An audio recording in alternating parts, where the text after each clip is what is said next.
Hi, this is Chef John Tezar from Top Chef and Knife in Dallas, Texas. You're listening to the Coarse Grind Podcast with Shawn Rosler.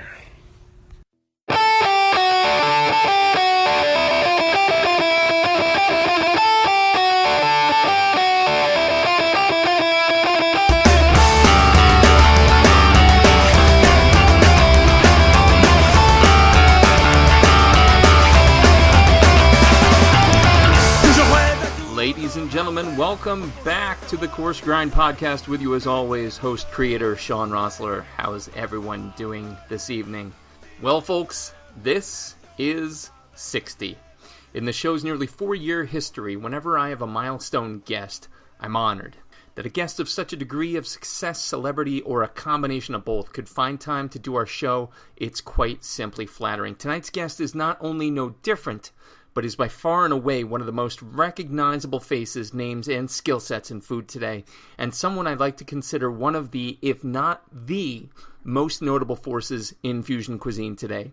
His name to me is fusion, but I digress. Raised in Dayton, Ohio, cooking alongside his mother and father in their family-owned restaurant, he learned from an early age the significance of not just restaurant operations, but making customers happy.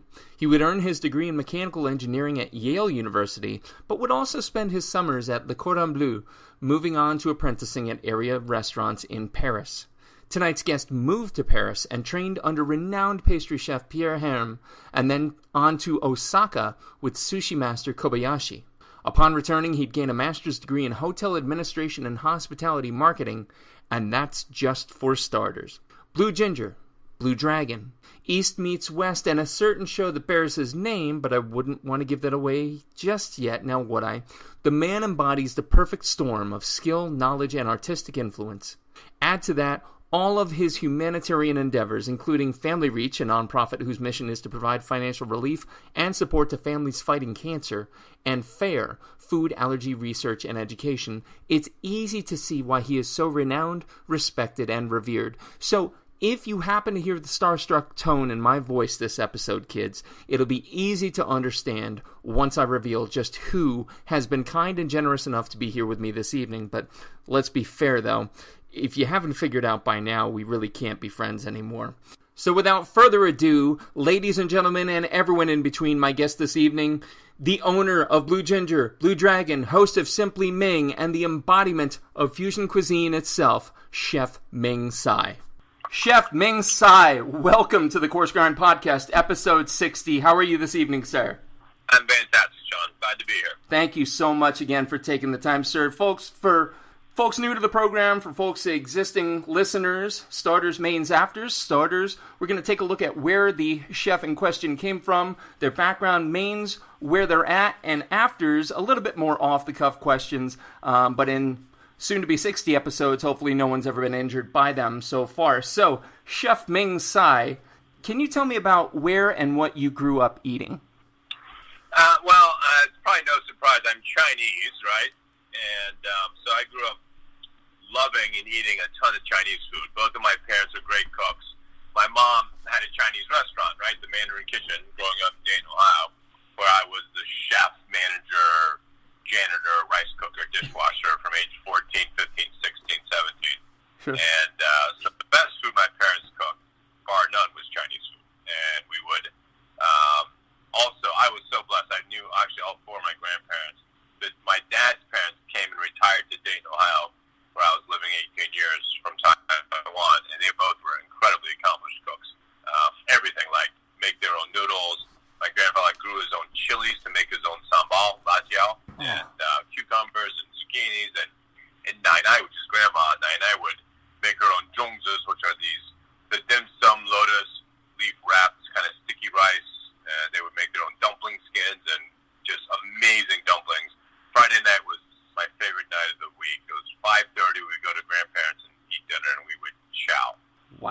Wow. So, I mean, already, not even a minute into the interview, I'm seeing a bigger picture than I already knew. And I mean, huge fan. Love, everything you've done, especially Simply Ming.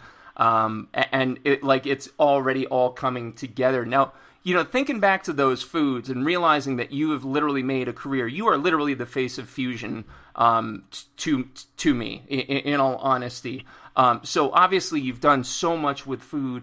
Looking back to those Friday nights specifically, is there like one thing in particular that gives you that childhood nostalgia pang that, try as you might, maybe you can't recreate it just so, or you just miss?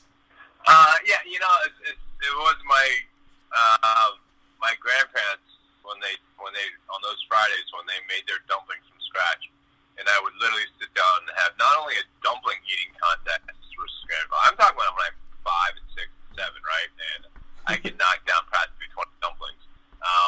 But I would also try to out-eat him and lodge out in the spicy sambal. And I would take tablespoons sometimes and mix it with the soy vinegar and just to try to one-up them, right? I have no idea if it ever impressed them, to be honest. Yeah. But it's certainly nothing's changed. I still love spicy food and still love, of course, pot stickers. For sure. So, it sounds like you said, you were fortunate enough to know all 4 grandparents. So picking one might be hard, but if you had to, could you pick, like, greatest childhood culinary influence? Greatest childhood influence? Yeah, that's impossible because my mom is a great technical cook, so she would make the perfect salt and pepper shrimp. She would make the most delicious scallion pancakes and dumplings.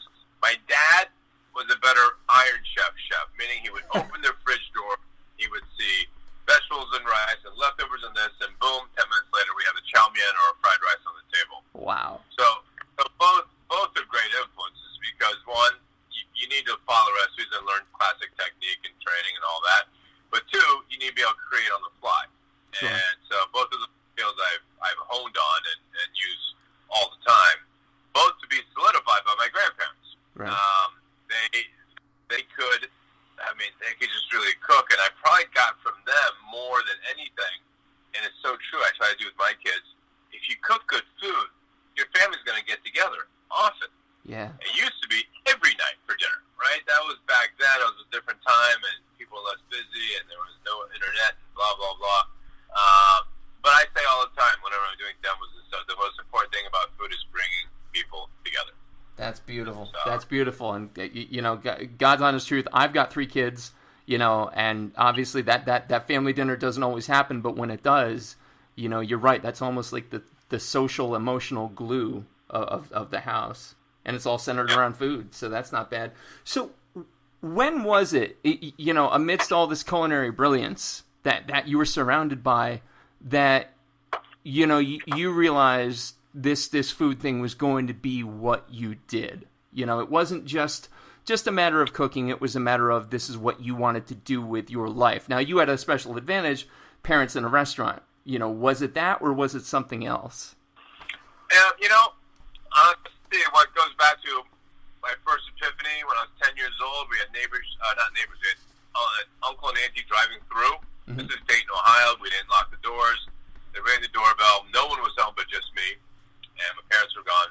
It's a Saturday, maybe. I don't know when it was. But in the Chinese culture, you don't actually say, how are you? You say, churlama, which is, have you eaten? Mm-hmm. And they were driving through. I recognized who they were. And so it's, hello, Uncle and Auntie. Anyone older was an uncle and auntie. Invited them, and I asked if they were hungry. They said, we're starving. Like, sit down. I'll make you fried rice. Which is all fine and dandy, but I'd never made fried rice before in my life, right? I'm 10. And, but I knew how to use a cleaver. I sharpened cleavers already with my grandfather, which fascinated me. And we would always try to cut paper with the cleaver afterwards successfully. So I got out the eggs, the garlic, the ginger, the scallions. We, of course, you had leftover rice. I started slicing and dicing the stuff with, with some decent pace. They didn't like stop me and say, dude, that knife's too big for you. They were kind of just watching. And I got the wok going and this and that. And honestly, I probably chickened out, put a little too much oil, so I didn't want it to stick. I put a little too much soy sauce, most likely. So I give myself a 6 out of 10 in quality. They loved it. They thought it was, I think they were just as amazed that I could make fried rice at 10 than the fact that it was actually decent. And they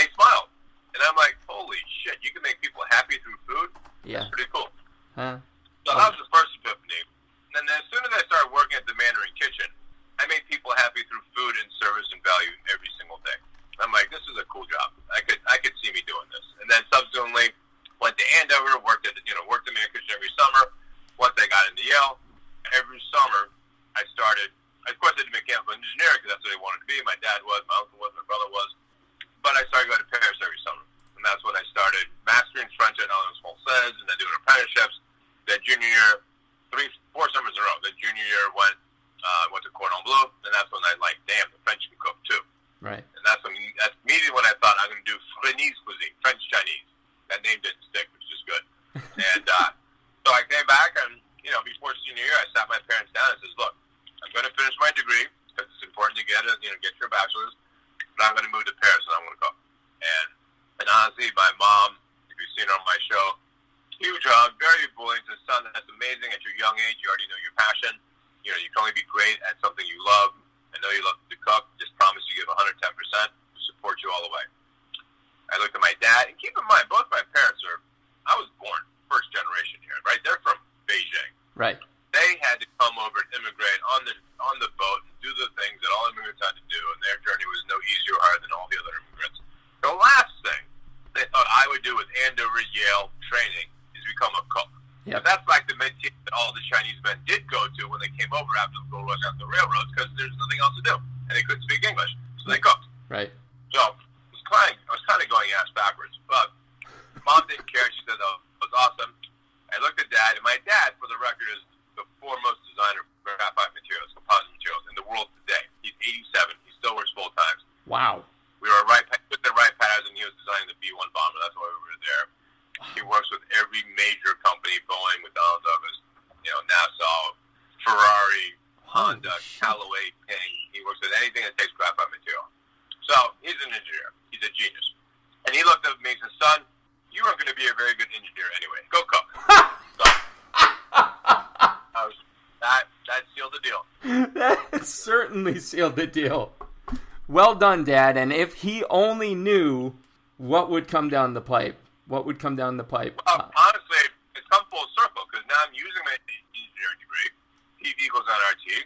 I'm designing pressure cookers. Yep. All this electronic equipment, induction work, right? Magnetic technology, right? The resistance, alternating current, all of this crap I learned in engineering, I'm now using.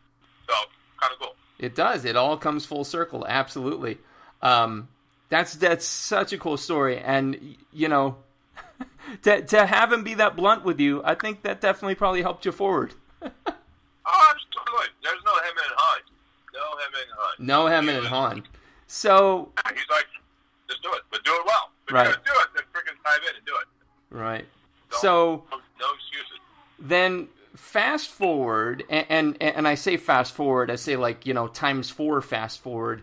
Blue Ginger, Blue Dragon, all this action. Here you are today, the Ming Tsai that we all know. Simply Ming on Top Chef, on HSN, all these areas. Where do you draw it from now? Now, obviously, to get where you were, you drew from those grandparents and the parents and so on. When you're looking to be inspired today, Chef, where do you pull from? The best food in the world is someone else's.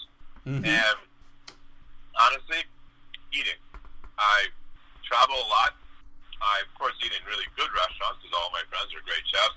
Right. But I always eat local dive restaurants, dive food, street food, things I've never seen before.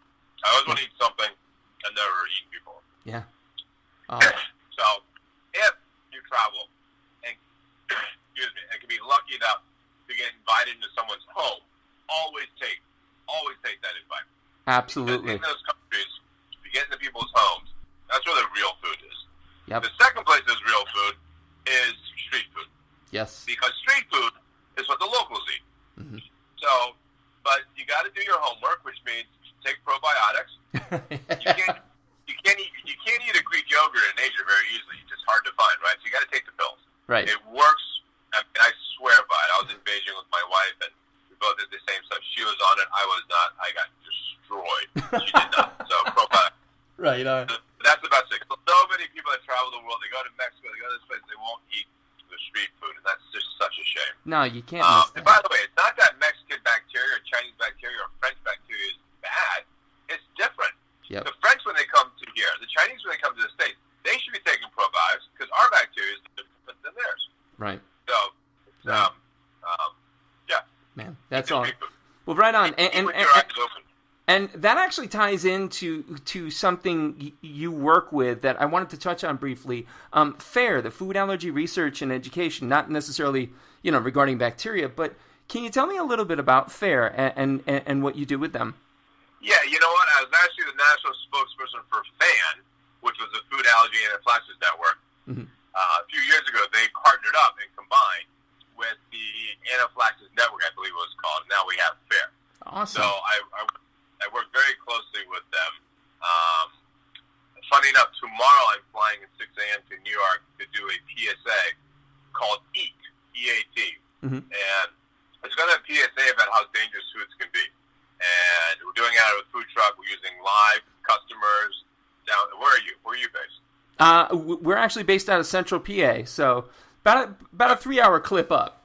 So we're going to do this taping for 5 hours for this PSA, and it's very interesting. They're going to have foods that's basically poisonous, like fugu and the live octopus the Koreans eat, and offer it up to people.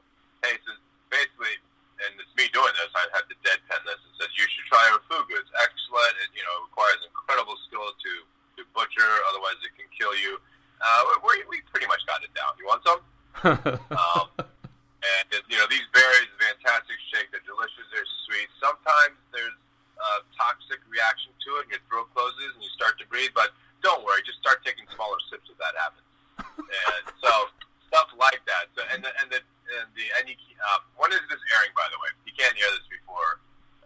When are you airing this? Oh, no, we won't be airing this for a while. No worries. Okay. So it's that idea, which I thought was kind of cool. And it's professionally done. BBDO is producing it and whatnot. And since I'm a chef, yeah, and I'm involved with food allergies, and I do TV, it was a no-brainer for me to get involved. That's so cool. So it's important. I mean, people need to be able to eat safely in restaurants, and that's the whole point of it. Is, of course, with this food truck is this is how people with food allergies feel when they go into restaurants, because it is a crapshoot.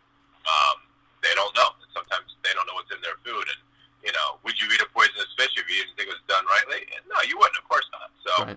Same idea. Right on. Awesome. That would be really cool. Switching gears back to just food overall. There's so many trends that come and go. But then some are worth their weight. Like, for example, the farm to table movement. When it's actually being honored, that was a great movement. Do you see a next big thing coming down the pipe for food and dining? What was your other movement? The what table movement? The farm to table movement. Oh, farm to table. Yeah. So, do you see a next big thing? I think I'm part of the movement, I think. And I'm not the first to do it, and I won't be the last, is fast casual. Nice. I think people want to eat fast casual. I think people want choice. They want to choose their ingredients. They want to choose the flavor profile. They want to be able to eat more healthily. If they can do all protein, all vegetables and no protein and no carbs, they should be able to do that. They want to be able to eat gluten-free. There's tons of people that are celiac, and there's also tons of people, myself included, that have eaten less wheat than previously. I have to eat scallion pancakes, dumplings, noodles. I cannot pass it up. But sometimes I'll put rice noodles in my ramen or soup noodles rather than regular ramen noodles. Scallion pancake and hot dogs, you can't. There's nothing you can do about it. You just got to eat them. So I still eat those. But I don't eat sandwiches anymore, right? I'll eat a salad. Mm-hmm. So you have to listen to how people eat. You have to make it affordable, because people can spend $10, $12, $14, but they can't spend $35 a day, which is my average check at Blue Dragon. It used to be $75 at Blue Ginger, right? I mean, that's expensive for the average American. Right. And we have to give America a different alternative than fast food. Sure. Because fast food is killing our children. Absolutely. And I'm on the Harvard Nutritional Roundtable with Dr. Walter Willett. I've been on it for 20 years. I'm one of the chefs on this council, and we've been fighting, trying to do everything we can to prevent obesity. And trans fat was Dr. Willett's first claim to fame. Trans fat's basically out of our diet now. Then he went to sugared beverages, and we're trying to get sugared beverages out of our, make people aware they should not drink 12 ounces of orange juice. Right. You're not supposed to drink 8 ounces. You're supposed to drink an orange juice and one orange, or eat one apple. Right. A 12-ounce glass of apple juice is like 4 apples. Yep. Plus, you're not getting the roughage in the skin and the stuff that actually makes that sugar okay. Absolutely. When you're drinking just straight sugar, it's horrific.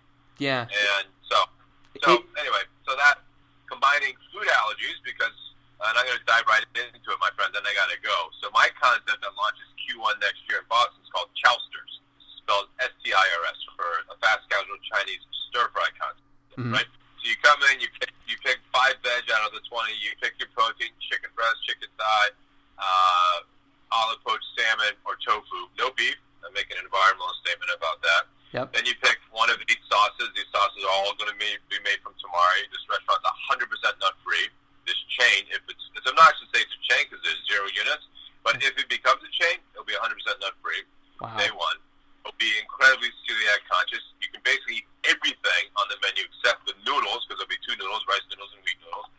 don't need to eat noodles. And if I do have a dumpling, you won't be able to eat that. But you'll be able to eat everything else. All the sauces will be made with tamari, not soy sauce, so it's wheat-free. And so I'm really combining everything that I've done in my career, food allergies, obesity, delicious food, Chinese food, and making a fast casual concept. So. That is fantastic, Chef. And I know you have to go. One last question before you do. My last question, always for every interview. What is food to you in a single word? Love. Love it. Love it. Love it, love it, love it. And the name of that movement again, Chef? Chousters. Awesome. Chowstirs. Chousters. Fantastic, fantastic. Chef, I know you got to go. Thank you so much for being with us. Again, Blue Ginger, 781-283-5790. Blue Dragon, 617-338-8585. Simply Ming. And Chef Ming Tsai, thank you as always. Yeah, but one correction. My friend Blue Ginger is now closed as of 3 weeks, so don't call Blue Ginger. Oh, okay. Don't call Blue Ginger. So I closed it so I can make room to do this great Chousters concept. Fantastic. And for more information, always go to Ming.com. Ming.com. You heard it here from the man himself, Chef Ming Tsai. Thank you so much, sir. Have a great night. Thanks, man. All right. Bye-bye. Bye-bye. Ladies and gentlemen, this has been episode number 60 of the Coarse Grind Podcast. With you this evening, the unparalleled Chef Ming Tsai. My producer, as always, has been the voluptuous Johnny Leland Robinson, a.k.a. Reverend Johnny Lamoria. And next episode, we're going to take us into the 60s. Not sure where it's going to go, but it'll be awesome. Stay tuned.